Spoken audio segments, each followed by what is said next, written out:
Hello and welcome to the week one edition of the Monster Pod here on thelines.com. Yes, it's a new season, and with that we get a new name and a new partnership, as you see if you're watching us over on the video side of things. Maybe the least intriguing game of the week, the New England Patriots and the Cincinnati Bengals. This is 8.5 in favor of Cincinnati. There's one book out there all the way up to 9.5. 40.5 to 41 is our total. This just screams teaser, taking Cincinnati down to 2.5, putting them in there with somebody else that you like this week.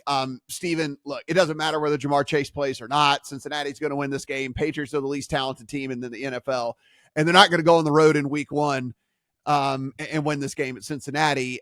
I just don't know if Cincinnati keeps their foot on the gas the entire game, given the situation they've got going on. Obviously, just getting Burrow back, having a little bit of question mark at the wide receiver position, et cetera, et cetera. So I am fine in this in a teaser leg. There's another very obvious one that you might want to pair it with. We'll talk about a little bit later in the podcast here, but getting Cincinnati down under a field goal, I'm fine with that all day long if anybody wants to go that direction. I just don't know how long they're going to keep it going here against New England. So I'm a little skittish on the full game line. Yeah, you and I are under on the win total for the Patriots, even though it's 4.5. Yeah. We can reassess if and when Drake May takes over as starting quarterback. I've done the teaser too. We'll mention who we paired it with later in the show, but it was the easiest teaser leg for me to add this week for sure. I'll just kind of mention what I'm looking for in this. Last few seasons, the Bengals have been a team that really haven't gotten off to good starts. I want to see this defense get off to a good start against an absolute disaster of an offensive line with a clearly below average quarterback and a clearly below average wide receiver core. This Cincinnati defense was a complete train wreck last year. They were bottom 5 in the league in a ton of advanced metrics.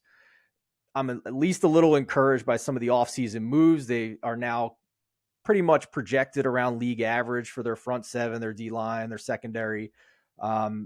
So if they give up points in this, then that's a massive red flag moving forward. But yeah, I think they win the game by a field goal or more at the very least.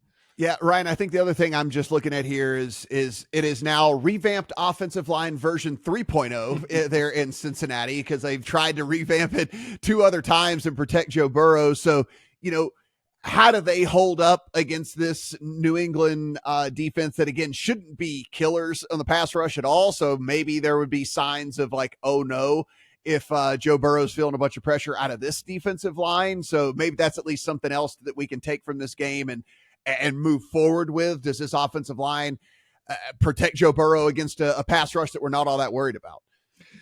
Yeah, so I'll show my hand here. No one's going to feel sorry for me. I'm a Patriots fan from the area originally. Yeah, definitely nobody feels sorry for me. Yes, we do not. Look, we had a nice 25-year run. Yes, and it's hyperbole for sure, and they're going to win a football game. I don't see it on the schedule.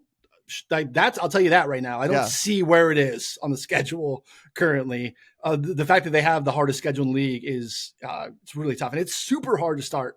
And look, I know Jacoby Brissett knows his lot in life, and he's happy to continue to be in the league, and he's probably happy to still be a week 1 starter. But can you imagine, like, if it was you and they're like, hey, look, we can't throw Drake May out in this situation. You're only getting this job because we don't want to kill our rookie. Yeah. You only have this job so that we don't kill our rookie quarterback. Yeah, no, go for it, man. Like, let's go get it. Like, he's like, I could cash the check the same. Yeah, I could be easier if I could walk to the bank, but you're not going to let me walk to the bank. Look, it's going to be rough in New England. They do have, like, if there's anything that's good, we thought it was going to be the defense, and then like Christian Barmore has the blood clots, and then they trade Matthew Judon. So even this is going to be a problem. They do have some young pass rushers that, as a fan, I'm excited to see, but they're not going to be a problem for anyone really in this league over time. So yeah, it's the Bengals who start off slow, who luckily get the Patriots in week 1, and we figure out what the Bengals are later in the season. I'm a little bit bullish on them in terms of who I think they could be this season.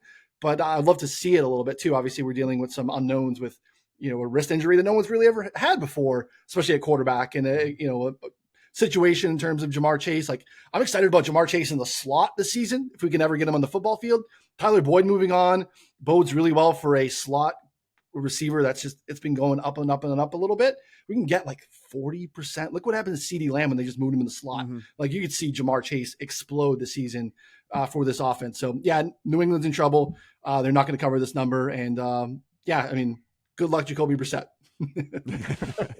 Ryan, cannot be more excited about this partnership with you guys, and glad to have you on here every other week with us, breaking down football games. Be sure and check out 4 for 4 if you guys have not done so already. Go over there. All of their great work, not only on the betting side, but also on the fantasy side of things. And Steven, as we say each and every week, everything we do, absolutely free. So hit that subscribe button, head to lines.com, take a look at everything that we've got going on over there. For Ryan, for Steven, I am Matt. Good luck on all your week 1 bets.